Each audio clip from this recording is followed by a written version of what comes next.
In 1996, John Crowley's two young children received what doctors believed to be a death sentence.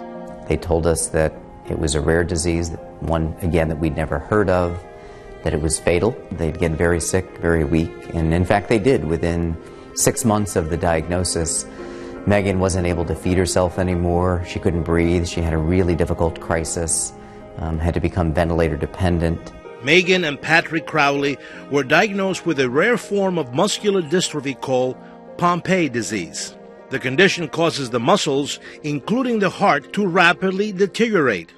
John and his wife Aileen are silent carriers of the disease. We'd never heard of Pompe disease. It doesn't manifest until you have a baby with somebody else, and even then there's only a 1 in 4 chance. So for us, the odds were very low. With no available treatment, the grief-stricken parents knew they were in a race against time. We, didn't know that we could change the course of their disease, but we wanted to never have any regrets, that we didn't try to do everything we could, and ultimately that's what we did, was to help move science forward.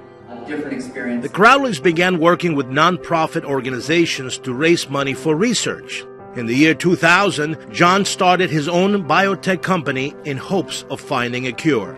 That company helped to develop what became the first-generation therapy that 3 years later the kids received, that they've been receiving now for 13 years. John knew that although the medication was keeping his kids alive, it wasn't a cure. He sold his company to pharmaceutical giant Genzyme and started Amicus Therapeutics.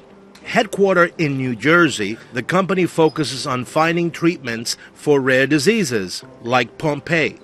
This summer, Megan got to work side by side with many of the people who helped save her life as a patient advocacy intern.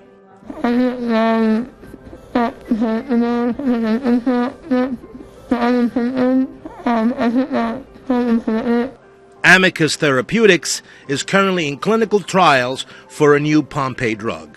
I'm Dr. Manny, Fox News.